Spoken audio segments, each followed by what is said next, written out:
Well, it is. My microphone is wrong. Oh no. I think that's. I just lost it. Oh my goodness. Is that it? I hope that's the right microphone. Okay. Well, it is common to hear people believe or claim that because a belief is so widely accepted, that therefore it must be true. Everyone believes it, so clearly that must be true, or at least there must be some sort of truth in that claim. This is the topic and the title of chapter 5 of Armin Navabi's book, Why There Is No God 20 Simple Responses to 20 Common Arguments for God. Specifically, the chapter title is Belief in God Would Not Be So Widespread If God Did Not Exist. And hey, if you've been following this series, this is part 5 of my series working through this book. And I think the reason why I'm trying to kind of work through this is because, look, I'm trying to help you interact with ideas and with comments and with arguments coming from different perspectives. Next week, actually, I'm not going to be having a conversation on this book because next week, the plan right now is to have a conversation with the New Evangelicals. Tim from the New Evangelicals is going to come on. We strongly disagree. I don't know if he considers himself a progressive Christian, but he kind of lines up more in that camp. And we strongly disagree on things like marriage and sexuality and cultural ways in which Christians should interact politically. And so he's going to come on the show to kind of have a conversation about how we need to address these certain cultural topics from a biblical perspective and taking a very different approach than I would. And so I'm trying to kind of introduce you to these sort of conversations as well as consider them and think through them. Because if someone on the other side, let's say for the example in today's show, an atheist has an argument or a point about a certain Christian argument that's a good one, maybe we as Christians need to reconsider the arguments that we're making. If what we're presenting is fallacious or has a hole in it or is not really backed by evidence like we think it is, we need to, I think, form better arguments. And so seeing how people criticize the arguments that we make hopefully will make us better at presenting the arguments for God. And so this series is hopefully think through what he's considering and allow that to help us form better, more persuasive arguments for the truth of Christianity. Because what I've at least tried to show so far in the first 4 chapters is I don't think the ultimate argument that he has of showing reasons why there is no God, I don't think it goes through. And so we're going to be talking about another section today. And again, there's 20 of these chapters, and right now the plan is to discuss all 20. I don't know if we'll get there, but hey, if there's no pushback and so far people have enjoyed it, we're going to keep going. By the way, yeah, we have covered things like science can't explain complexity, therefore there must be God. God is proven by Scripture. God exists because of miraculous events. And then lastly, because morality stems from God, therefore God exists. Today we're talking about the widespread belief of religions, and Christianity in particular. And then in future weeks, it's topics about prayer. I have a personal relationship with God. It's safer to believe in God and be wrong than not believe in Him and be right. Anyways, the Euthyphro, or not the Euthyphro, the Pascal's wager. And so these are some of the topics coming up. Now, before I jump into the chapter this week, I do want to make you aware of 2 things. Number one is that this weekend, if you are in Southern California this weekend, I want to invite you to come join me at the Maven Conference. Every February, Maven puts on their annual conference in Laguna Hills, California. And this year, it's focusing on the theme of illuminate, how God's Word illuminates every single area of our life. There are going to be speakers like J. Warner Wallace and Kathy Cook, Brett Kunkel, Eric Thomas, and more will be there. It's going to be an incredible weekend. It's Friday and Saturday. You can go to mavenconferences.com for more information. And then if you use the coupon code ThinkWell25, you can get 25% off at your checkout. So I want to encourage you to check that out and come join us at the Maven Conference this week. And I also want to let you know, and now this is specifically for students out there, that this summer, July 14th through 20, I'm going to be leading a Maven immersive experience out to Utah. We're going to be doing intensive training beforehand and then having a week in Utah, engaging in conversations with people who have different theological beliefs than we do. And so right now during the month of February and a little bit into March, we have an application for a full ride scholarship. And this is for any high school or college student. And the beautiful thing is that all students who fill out the scholarship application will receive $200 off the cost of the trip simply for filling out that application if you're not chosen. Obviously, if you're chosen, you get a full ride. But if you're not chosen, you get $200 off, which is amazing. So I want to encourage you to check that out. There you can find it at maventruth.com/open enrollment. You go to maventruth.com and go to the open enrollment tab. You can get some more information there. So those are the two quick announcements I want to throw out there. Ways that you can either join me this weekend or join me this summer and continue to grow in understanding different aspects of culture and Christianity and be more faithful followers, disciples of Jesus Christ. Again, this show is Think Well, where I'm trying to train you to think well about the Christian faith and the culture so that we can engage the culture well. And in order to engage the culture well, we have to understand the culture. We have to study the culture and the people that we're talking to. And that's the exact reason why I'm doing this series. One person in the comment section thought I was deconstructing right in front of them. They said, whoa, is this a deconstruction right in front of our eyes? No, I'm not deconstructing. And I think it's interesting that comment is made. The fact that I'm reading a book written by an atheist that is contrary to my beliefs and discussing it makes it look like I'm open to these ideas, or at least am being persuaded by them, and eventually I'm going to accept the ideas. I did respond by saying, interestingly enough, by reading this book and actually other books that have been recommended to me by atheists, after reading them, I'm often more convinced of my position because I see that the objections that are often given to show why these arguments are not good, I don't personally think those objections go through. They don't carry much weight. And I go, wow, I see a lot of holes and problems in them. And I often walk away more confident in my beliefs. And so the testing of my faith has left it stronger, not weaker. So no, I'm not deconstructing right in front of you. The other thing I do want to mention, and this is why I love YouTube comments, is that one individual commented about the nature of being a good person that I talked about last week. So the idea last week was morality stems from God, and without God, you can't be good people. And I said, atheists can be good people. Of course they can. They can do nice things. They can tell the truth, and they can show love to someone. They can do these things that are good things. Now, this kind of seems to contradict what I say in my talks on why God allows evil, where I say no one is good, right? This is what Jesus taught when they said, hey, good teacher. And he says, why do you call me good? No one is good but God. For our good deeds are like filthy rags, as scripture talks about. And that doing a good thing does not make you a good person. And so I think we're talking about being a good person in two different senses here. If we want to take a strict kind of theological understanding, then the answer is no one is good. We are all, only God is good. And so in that sense, well, Christians aren't good and non-Christians aren't good. It's only because I've been clothed by the righteousness of Jesus that I can be considered and counted as righteous. But I myself, I'm not good. I need Jesus. And so in that sense, no one is. Only God is good. But in the sense I was talking about last week is you're a good person when you can an atheist do good things? Can an atheist tell the truth? Can an atheist hug his wife? Can the atheist take care of his kids? Of course an atheist can. And therefore the atheist can be a good person just like a Christian can be a good person doing good things. And so I'm talking more about that surface level goodness rather than that deeper sense. So I thought maybe that could use a quick clarification. I think that's all the things off the top of my mind. So with that, let me just say this as we jump in. I have a shorter commentary today on this chapter. I think it's pretty more straightforward. I agree with a lot, and so there's going to be a lot of agreement here.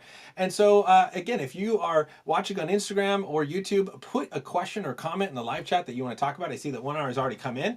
Or you have the opportunity, if you're on YouTube, to click on that link there and join me for a conversation. Your audio will come through, not your video, and you can actually join me and talk through a question or something that has come up, an objection or whatever it may be, whatever's on your mind, you can talk through that with me. So I want to encourage you to do that, and I will have time for those questions afterwards. So start posting them if you have them. And again, if you're listening after the fact, every 2 p.m. Tuesday, 2 p.m. Pacific time, we're going to be doing this. So without anything else, let's jump in. Chapter 5, belief in God would not be so widespread if God did not exist. Here's where I'm going to have, like I said, a lot of agreement with Armin Navabi, again, the founder of Atheist Republic, writing this book, Why There Is No God, Simple Responses to 20 Common Arguments for the Existence of God. And he says, look, religious people make up the majority of the world's population. That is true. Hey, Phantom X, good to see you back. Religious people are overwhelmingly the majority of the world's population when you count all religions up together. And Christians are, as far as the last numbers I saw, the largest religious group among all the different religions. However, he then says, if you then say that, let's see, where does he say here? Okay, the cultures of the world have been heavily shaped by religion throughout the centuries. It's easy to assume then that the beliefs that are so widespread must have some kernel of truth. After all, how could so many people believe in God if they weren't true? So this is where I would say, look, I agree. Just because a lot of people believe something does not make it true. He goes on and says there's many problems with this line of reasoning. There is. And we can think of examples throughout all of human history where one example that he uses is that there was a time period where the majority of the people in the world believed that the earth was the center of our solar system and the sun went around the earth. Just because everyone believed it does not make that true. Everyone was wrong. You know, as I talk to students, it's very common for people, Christians and non-Christians, to fall back on this belief of, well, this is the popular opinion, or this is what everyone believes, or, you know, if everyone believed it, then that's what we would all believe. And it's like, well, true, in a sense. Like, if everyone did believe something, and then I was in school being taught that the earth is the center of the solar system, then I would probably believe that too. But as I titled this video, your beliefs do not change reality. The fact that everyone believed the earth was the center of our solar system did not mean that the earth actually changed locations with the sun and became the center. And then when we changed our understanding, went, oh no, the sun is the center, they did not switch spots. We were all wrong, and now we're right. And so our beliefs are true or false based on how they match reality. Our beliefs do not make reality true. This is a very postmodern idea that if a Christian is using this argument, I think this Christian has been influenced by a postmodern worldview that says there is no ultimate truth. The best we have is our own personal experience, our personal beliefs, and our beliefs kind of construct reality. And so this is where the atheist, Armin Navabi, and me will go, yes, we stand arms linked for this. Your beliefs don't change reality. You need evidence. We need to search and discover and look at reality to then come back and figure out, okay, what should I believe and have my beliefs match the world around me? And so I agree fully here. He goes, simply stated, the truth is true even if no one believes it. And its untrue claims are still untrue even if everyone believes them. And I want to say, yes, absolutely. The truth is true, whether no one believes it, and it's untrue. Now, here's the caveat. Here's a thought here. Atheist Bart Ehrman has a video on YouTube where someone was asking him about whether Jesus was really a historical person, this kind of Jesus mythicist, the person that believes that Jesus maybe is just a myth and didn't actually exist. Is there any credibility to that? And Bart Ehrman goes, look, he goes, you're doing yourself a disservice when you make these kind of claims that Jesus did not exist. He goes, look, there is no scholar of ancient history or New Testament or antiquities or early Roman Empire, and he kind of goes over all these different areas, literature, that would believe that Jesus did not exist. And then he goes, look, that is not evidence. That's not evidence. Doesn't mean that he did exist. He goes, however, then he stops and he pauses for a second. He goes, kind of like the theory of evolution. If every single major scientist in the world and every major university believes that evolution is true, that doesn't mean it is true. But if you have a different opinion, Bart Ehrman says, you better have a pretty good piece of evidence yourself. And so I think that what we see here is this, is just because the vast majority of people in the world are religious or believe in God, that does not mean that God exists. However, it should cause us to ask the question, why? If it is such a ridiculous thing like the tooth fairy that is often thrown my way, it's just you're believing in magic, you're believing in fairy tales and myths. If it really is as ridiculous as believing in the tooth fairy, why do we see billions of people around the world believing in the existence of a God? And why do we see it not just among, people who are uneducated? We see PhDs, really smart people, multiple degrees. I just became aware of someone that has 11 earned degrees, like 4 or 5, 6 master's degrees and 5 doctorates. And he believes in God. You can't claim that he's not educated, right?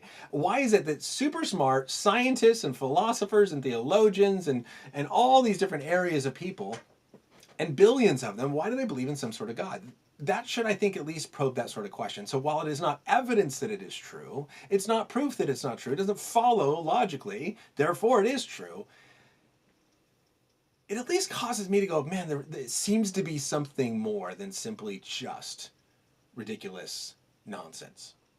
It's just simply fairy tales. And so that's where I would kind of push back, is the fact that it is so widespread isn't proof that God does exist. But we should ask the question, man, why do so many people believe in him? What has happened? What is going on here? He then goes off in the next section to talk about how beliefs do not influence physical reality. He says, throughout history, popular beliefs have been proven wrong repeatedly as new evidence comes to light. Geocentrism is the example that he gives. Talked about that one. He then says, science fiction author Philip K. Dick once stated, reality is that which, when you stop believing in it, doesn't go away. This touches on the heart of the argumentum ad populum fallacy. Physical reality does not require belief to sustain it, and belief will not modify the rules of the universe. So this is what I think is so important here, is that your beliefs do not change the rules of the universe, and we need to do the best that we can to find good reasons to support the beliefs that we have. And this is where I just want to offer a word of encouragement to everyone who's listening. Christians and non-Christians, consider the evidence. Think about how you are forming the beliefs, and consider about how you're even forming your objections. I just got a message from an atheist today who was asking for evidence for something, and I presented a peer-reviewed journal for the evidence. Right? He wanted peer review. He says nothing is peer reviewed. I said, here's your peer reviewed journal. I provided it. And then it instantly kind of comes back. He goes, oh my goodness, well, that journal is supported by this Christian group, so clearly that's ridiculous. And it can't be trusted. And it's not credible. Well, look, that is called a fallacy. That's called the genetic fallacy, right? To discredit something based on its origin, where it comes from. You can't do that. You can't discredit something. Just because a Christian group said something doesn't mean it's false. And Christians, just because an atheist group says something doesn't mean it's false. If you dismiss a conclusion simply based on the person who said it, that is the genetic fallacy. That's a fallacious way to argue. You actually have to have evidence and reasons for why the conclusion is false. Now, this atheist did come back after I pointed this out and said, well, why are you deleting my comments? Because I provided that evidence and I never saw it. So maybe YouTube deleted it. I don't know, because I don't delete comments on my videos. Unless they're like super offensive and you're cursing at me or something like that, they'll get deleted. But that almost never happens. YouTube must have done something. I didn't see it. And so this is just a helpful encouragement that I think that we need to base our ideas, our understandings, based on things that have good reason to believe are true. And when we discredit someone, you don't discredit them simply because they're an atheist or a Christian. You discredit them because of the evidence that they have is insufficient, or you have counter evidence that actually shows that their statement is false. Our beliefs do not make something true. And so again, like I came across this all the time with students where it's like, well, you just believe in God and so he exists for you, but I don't believe in God. And I would constantly ask my students, like, how is it the fact that my belief in something, or someone in this case, has the power to bring that person into existence? Since when do our beliefs have the ability to bring a person into existence? Or if you don't like someone and you wish that they didn't exist, do they just poof and they disappear? Of course not. My belief that God does exist in no way has the ability to bring him into existence if he doesn't already. And the atheist belief that God does not exist in no way has the ability to take him out of existence if he does. And so, again, this is a wrong way to argue. And so this is where me and Armin can lock arms and agree that your beliefs do not influence physical reality. And either God exists or he does not, independent of our beliefs. And therefore we have to do the work of finding evidence and good reasons to believe whether he does or does not exist, and then base our beliefs on that. I think when we have knowledge, knowledge is a justified, I think knowledge is defined as a justified true belief. When I say I know something, I'm saying it is true, I have evidence to justify it, and I believe it. And that's what it means to claim knowledge. And so we need that evidence that support those reasons. Okay. Armin goes on in this chapter, and again, I only have a little bit more to say, I think. So I'll get to your questions if you have those. His next section is religious belief is widespread, but specific beliefs are not universal. I think this even kind of comes back to a comment I see here that came in on the live stream of, since there are dozens of versions of Christianity and other religions, show that only one of their gods exists. That's good. So let me talk about what Armin said, and then I'll come back to that question. He says here in this section, if God were truly responsible for religions being so widespread, wouldn't it make sense for those religions to have more in common? Most religions claim that theirs is the only true religion. Ultimately, if religion is meant to describe something that exists in physical reality, rather than subjective mental or emotional truth, every conflicting religion cannot be correct, and it's possible that all of them are wrong. Again, I will say, yes, I agree to that. All religions cannot be true. Each religion has a mutually exclusive claim, or they make claims that contradict each other, and they cannot all be true. So it cannot be true of a theistic religion that says there is a God, a monotheistic religion, there's only one God, and polytheistic religions that says there's many gods. And also atheism that says there is no God. Those views all can't be true at the same time. They contradict each other. Christianity says Jesus is God. Judaism and Islam do not believe that Jesus is God. He was only a prophet. Well, those can't both be true at the same time. So if Jesus is God, then Christianity would be true, and Islam and Judaism would be false. And if Jesus is not God, then either Islam or Judaism are true, and Christianity would be false. This is where we have to recognize, and this is sometimes where people say, wow, that's so intolerant. No, that's how truth works, right? Like I'm saying, look, if Jesus is not God, then I'm wrong. That's just how it works. These claims are mutually exclusive. And so it's not subjective or emotional truth. It's not just because I believe it or I think it or because I'm really strongly tied into it doesn't make it true. It's possible, or at least as he says here, all religions cannot all be correct. So maybe if one is right, all the others are wrong, or they are all wrong. Absolutely. However, let me come back to the first comment. He says, if God were responsible for religions being so widespread, wouldn't it make sense for those religions to have more in common? I think there's a lot more in common than we often think about, especially within different groups of Christianity, as the question that came in from Falcon 1. However, I don't expect there to be more in common, right? Because Romans chapter 1 says that God has made his invisible nature, his eternal power, clearly seen through the things that have been made. And so if God's power is seen in the things that have been made, then it makes sense why people would look at the things that have been made and see power. And so we have these Greek gods and Zeus and all this kind of stuff that people create to say, wow, there's something so powerful here. But what we have to recognize with this question is I don't think it makes sense that we would have more in common, because each person is around the world and at the time that they're living is kind of, in one sense, and let me qualify this and hear me out to the end, is kind of creating their own idea based on the revelations that's been given to them, right? So in the same sense as if you know me through YouTube, then you're like, who's Ryan Pauly? Well, Ryan Pauly's a YouTuber. But you ask my students, and it's like, well, no, Ryan Pauly's a teacher. And you ask my son, it's like, well, Ryan Pauly's a father. And you ask my wife, Ryan Pauly's a husband. You ask my parents, Ryan Pauly's my son, right? And each person, and like someone like my wife or my parents, are going to have a lot more information about me and what I do. But then others are going to have different things that are maybe different, right? It's not, I'm a YouTuber and I'm a speaker and I'm a father and I have these differences. The question is this, are the differences that are believed about me contradictory? Right? And if they are, then those differences all can't be true. So if someone says Ryan is married and someone else says Ryan is not married, those both can't be true about me. But if different people have different ideas of who I am based on how they interacted with me, those can all be true ideas, yet be different, if that makes sense, right? If you interact personally with me, you can have that personal interaction, like, man, I had this interaction with Ryan, this is who Ryan is, and that may be true.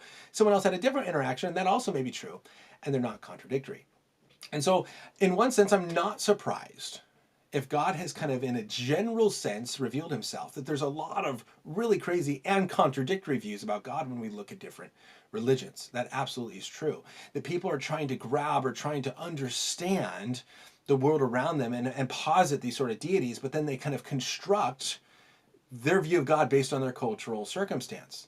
Now, this is a previous point that Armin makes in this chapter. He says one of the problems with making this argument that religion, the God exists because religion is so widespread, as he says here, it ignores the historical and cultural context in which religions formed and changed throughout the centuries.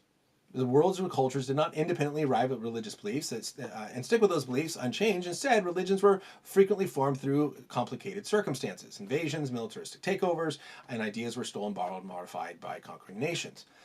Look, the option here on the table is that either religions is created or it's discovered. It's either invented by humans or we discovered it. Now, my argument as a Christian would be that Christianity is a discovered religion, that God revealed it and we discovered it.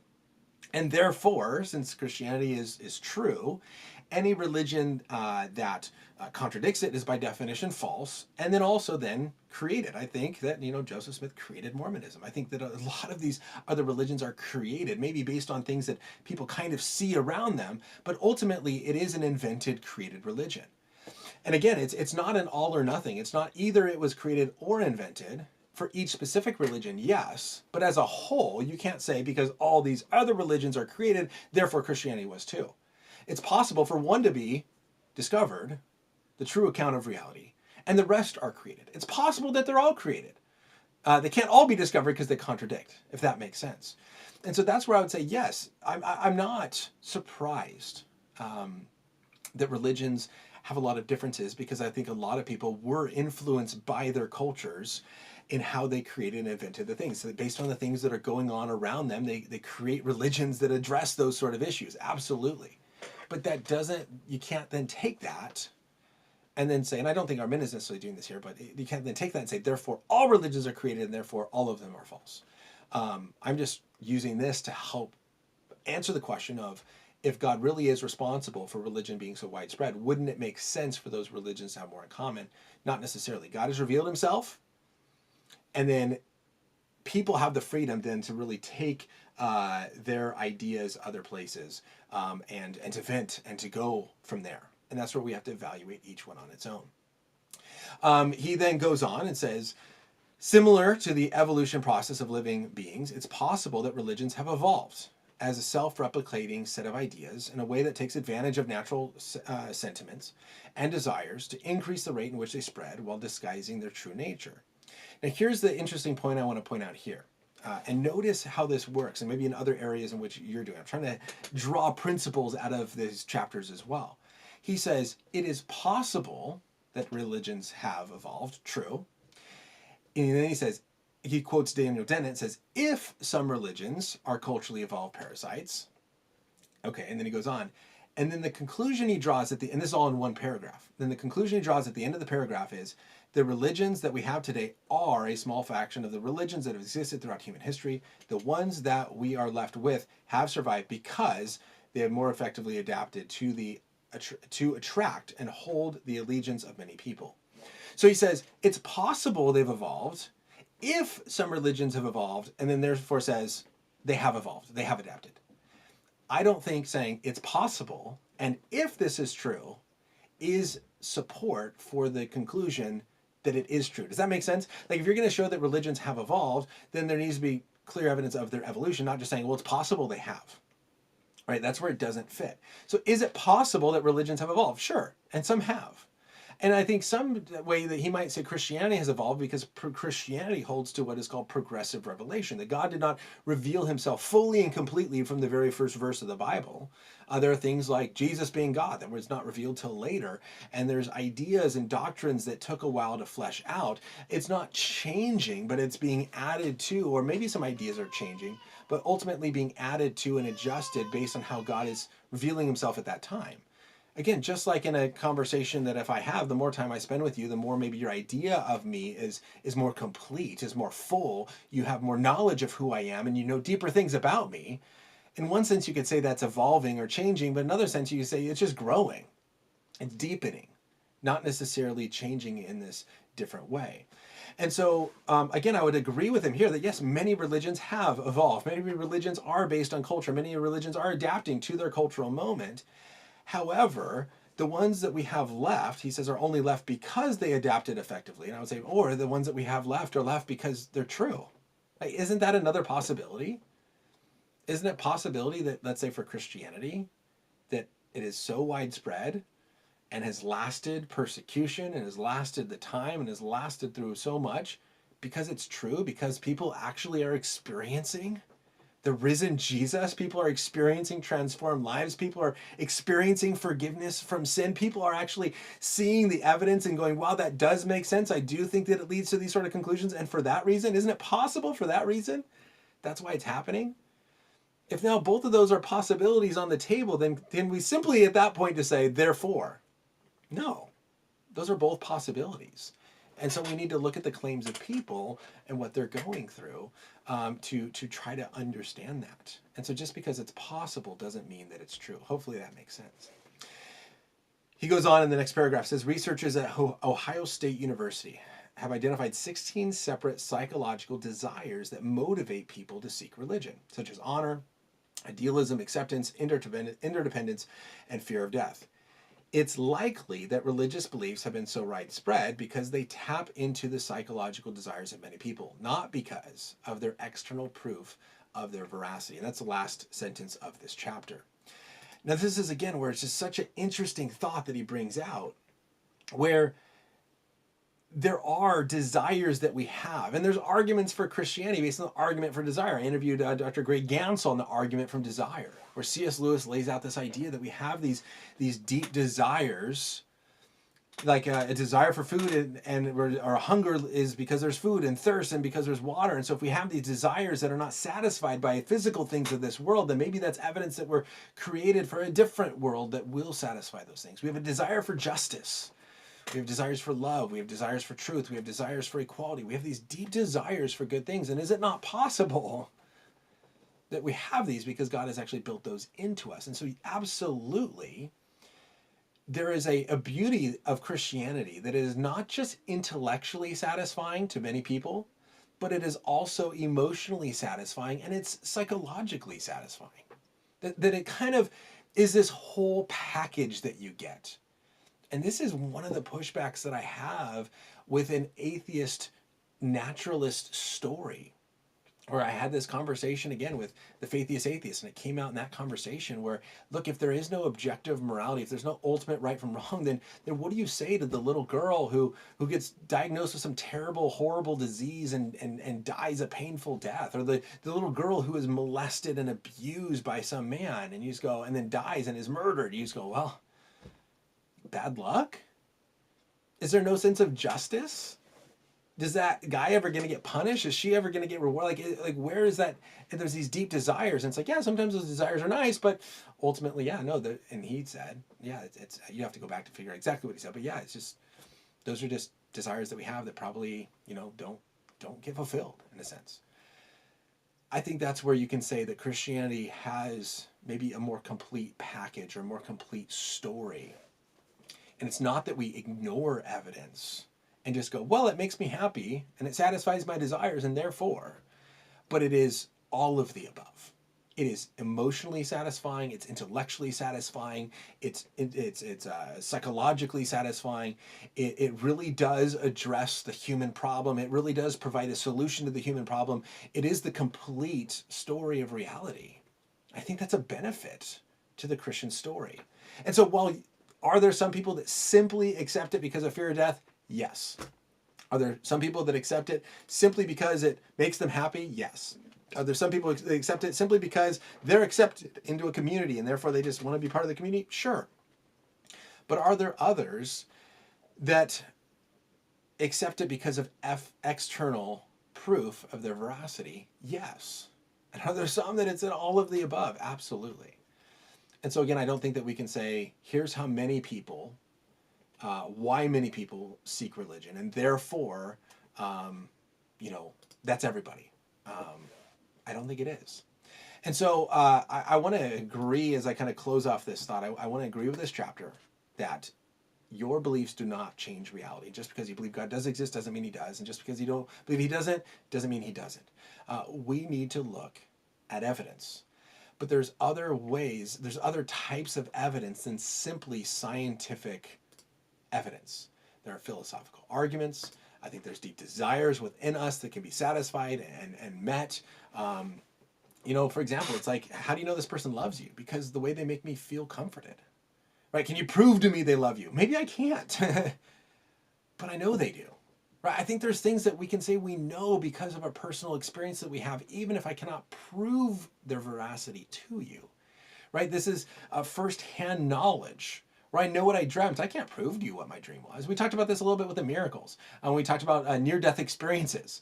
I'm skeptical of a lot of near-death experiences because they can't be proven. If I just said, oh, I died and I talked to grandma while I was dead or whatever, I can't verify that. But what about the things that we can verify? And I think there's things that, but just because I can't verify, I can't prove to you that I had a certain dream last night, does not mean I should question that dream. It can still be a real dream that I have. And there's a difference between being able to know something is true and showing something is true. And so when we're doing apologetics, when we're having evangelistic conversations, I think we need to think about the ways in which we show Christianity to be true. But that doesn't discount or discredit you having absolutely reasonable, justified reasons that you can know Christianity is true, even if that may not be able to be used as evidence. And so I think answered prayers and some of these things may be very true with that. So while being widespread does not prove that God does exist, that is a fallacy. I do think it should cause us to ask the question, why do so many smart people from around the world, billions of people, believe this? What reasons do they have, and are there some good reasons out there? So with that, let me jump to some questions. Again, I don't see any on Instagram. If you want to post those there, if you want to join the conversation, you can click that link and join me, but I'm going to go through some of the questions that have come in. So back to Velkin 1. Since there are dozens of versions of Christianity and other religions, show that only one of their gods exists. Okay, so a short argument would be this. Other religions. If you can show that God does exist, and arguments like the cosmological argument, or what we discussed in part one of this series of the teleological design argument, what we discussed last week in the moral argument, if you can show that those arguments are valid, if you're convinced by that there is a God, then any sort of religion or worldview that says there is no God, like atheism or a postmodernism would not take a claim to that, you can show that those are false, right? That those are not true views. Then I think you can show that there is these sort of arguments point back to one God, and that God is a God who transcends reality, right? Speaking of the cosmological argument, right? This is the argument from the beginning of the universe, which I think is a future chapter. We haven't gotten there yet, but it's pretty much just says everything that begins to exist has a cause. Things that begin to exist have a cause. The universe began to exist, therefore the universe has a cause. So if you look at like what Stephen Hawking said, that virtually everyone now believes that all of time and space had a beginning at the Big Bang, then whatever it was that caused the Big Bang has to be timeless and spaceless. If material existence, material stuff came into existence at the Big Bang, then whatever caused it cannot be made of that material stuff. If time started at the Big Bang, then whatever caused the Big Bang has to be timeless, outside of time. If space came into existence at the Big Bang, then whatever caused the Big Bang has to be spaceless. And so if you have this pointing to, for example, the argument would point to a Christian God, ultimately, in the end, but you see a timeless, spaceless, immaterial being. To cause something to happen, it needs to be personal. So you have a personal, timeless, spaceless, immaterial being.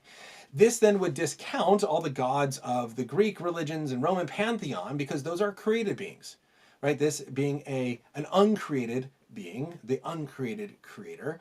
Argument from contingency would go into that. You have what is called philosophically a necessary being, something that exists necessarily rather than something that is contingent or has an explanation for its existence. And so if you use these arguments to show that what is the cause of the universe is a necessary eternal being, something that is outside or transcends time, space, and matter, well, then it cannot be the pantheon of gods that are all created beings within the created world. And so it would show those to be false. And so this ultimately kind of gets you to kind of a basic theism, where like Judaism, Christianity, and Islam are true. Now from then you would look at, for example, like the evidence for the resurrection, where Jesus claimed to be God, Jesus claimed to be equal with God, and then Jesus died and rose him from the dead. And I think that confirms Jesus' claims, because if that really did happen, and again, it's not just because the Bible says so, there's historical evidence for it. If Jesus really did die and rise from the dead, then that would be kind of, in a way, God giving his stamp of approval to what Jesus said. It makes no sense, for God to do a miracle, raising Jesus from the dead, if Jesus is spouting lies about God, right? For Jesus to be claiming to be God, if he was not, God would not then do a miracle to confirm the message that Jesus was saying. And so for Jesus to say, I am the way, the truth, and life, no one comes to the Father except through me, I am equal to be God, I and the Father are one, these sort of claims, and then die and rise from the dead, that would be a way to then say, look, Jesus really is God, therefore Islam and Judaism are not fully true. And so that is how I would get to Christianity versus the other religions, Velkin. Now then you say, well, there are dozens of versions of Christianity. And that's true. And now here's where I think we have to recognize that for something to be considered Christianity is that you are holding core Christian doctrines. This is normally the belief that there is a God, that Jesus is God, so that God is some sort of triune being, or at least Jesus is God, the Father is God, the Bible being the Word of God, and then the fallenness of man, that we are sinful, fallen people, and that salvation is only found through believing in Jesus Christ, and it's through faith that we are saved. Those are kind of the core Christian doctrines, and when you look at all the different versions of Christianity, they will all agree on those points. If they don't, then they're not Christian. Right? They may call themselves Christian, but it's not, because they reject a core Orthodox teaching. They're not Orthodox. Where they disagree is on secondary and tertiary things that are more debatable, that we're not quite sure, things that are not as clear in Scripture, and people have different ideas exactly how that works. So is the earth old or young? Well, I don't know. Christians will disagree, but that doesn't change the fact that Jesus is God and died and rose from the dead for the forgiveness of sins. What does it look like in the book of Revelation? Is there a rapture or not a rapture, right? Those are just debatable things that cause different versions of Christianity. But that doesn't take away from the fact there is a central core that is true, and what makes something fall under the camp or fall under the umbrella of Christianity. So hopefully, Velkin, that kind of helps understanding at least how and you may not agree with every single argument that I presented there, and some need more fleshing out than that, but at least how I would get to why the God of Christianity is the one true God and not the other religions. And by the way, this is what William Lane Craig would do in like every single debate he had with atheists. He'd go over the cosmological argument, the design argument, the moral argument, then the argument from the resurrection, and pointing ultimately to theism and then Christian theism through that line of reasoning. So you can go see him debate Christopher Hitchens or Sam Harris or many others that he's debated, and kind of see how he works through going from theism to monotheism to kind of a Christian Trinitarian monotheism. So hopefully that helps. Let me jump down here. What do you say about the person who has no desire for the transcendental? That's such a good question. Phantom X, I love your questions. Thanks for being here. I think I asked this to Greg Gansel when I had the conversation, the argument from desire. I was like, what about the people who like don't think about these things? And his whole point is like, they just haven't been asked the right questions, because everyone does desire something that is beyond. Everyone has these deep desires, these longings inside of them, and they just have to be awakened. And so he goes, look, if you ask someone like, man, if you had all the money in the world, what would you do with it? Like, that's all of a sudden going to make people go, you know what I would do? I would want to feed the homeless. I would want to, feed starving children. And all of a sudden, like these true desires they have to take care of people, or things that are in a sense beyond them. I think that we have that. I think often we are far too easily entertained, as C.S. Lewis talked about, right? Where the kid would rather make mud pies in the slum than go on a holiday at the ocean, because he just doesn't even understand that. He's far too easily pleased. I think there are many people that are far too easily pleased, that we are too surrounded by our technology and our entertainment and constant input, that we're not taking time to actually think and process this stuff. And I think that if we ask the right questions and awaken something that is there but is sleeping, I think it does point to people really do care about this stuff, or at least have those thoughts. Maybe they don't care, but they at least have these sort of thoughts. And again, the transcendentals, as you say there, someone has no idea for the transcendental. The transcendentals, and I mean, this is different than what you're talking about, but the transcendentals are truth, goodness, beauty, right? Those are considered the three transcendentals. And I would argue that everyone has a desire for the transcendentals. We all want truth. We disagree on maybe what it is and how you get it, but I think we have a desire for truth. We hate it when people lie to us, and maybe we lie, And maybe the person doesn't have a problem lying to others, but if you lie to him, if you cheat him, you steal from him, you do something wrong to him, that person's going to be upset. And that's why it's often said you don't judge what a person believes based on what they say, but and not even by how they act, but how they react. Right? It's not what they say, it's not what they do, but how they react. That's where you really learn what someone believes. And I think that when you lie to someone, when you cheat them, if they went to the airport and the airport said this plane is flying to California, and then instead it takes you to New York, I think a lot of people would be upset. Now maybe some people would be like, "Oh, cool, vacation in New York, I'll take it." But you have this sort of thing. A doctor says you're healthy when you're actually sick. People would be upset by that because I think people do have a deep desire for the transcendental of truth. I think goodness in the same way. I think beauty in the same way. We're just naturally drawn to beauty. We like good stuff because it's good, because it's beautiful. And so I think that the person who doesn't have a desire for those, I think it is, as I said, sleeping, dormant. I think ultimately, again, because I also believe that Christianity is true and that God has created us in his image, I think that is something that is built into all of us. And therefore, that's again why I think that we see this in virtually everyone, that this is a truth of reality, that we're drawn to these things that are beyond us. We're drawn for justice. We're drawn to love. We're drawn to truth. We're drawn to mercy. And we're drawn to these things because they're actually good. And therefore, that's what we see a culture constantly fighting different fights, and different movements are starting, trying to get equality and justice and all this sort of stuff. And it's because we want goodness and we want fairness and we want these things because we are drawn to this. We have a distorted picture. We have a difference on exactly what it looks like. But I do think there's that built-in desire in us. And again, that's why I think going back, when Christianity can actually satisfy the desire, you have a desire for justice, and Christianity will actually give you justice.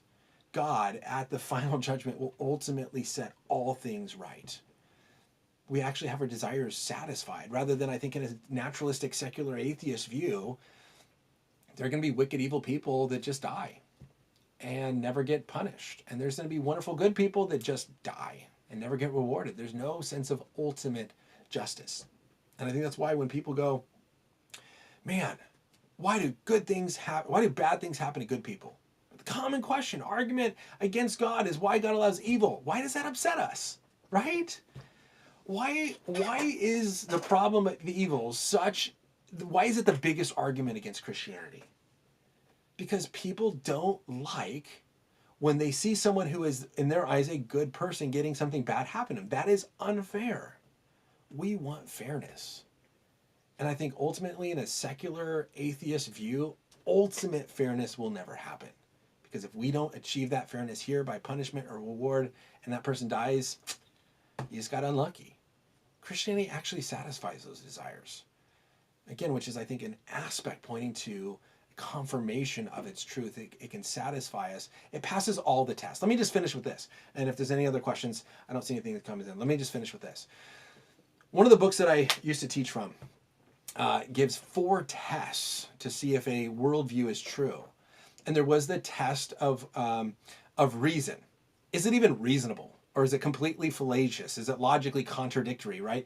Does it pass the test of reason? Number 2, the test of the outer world.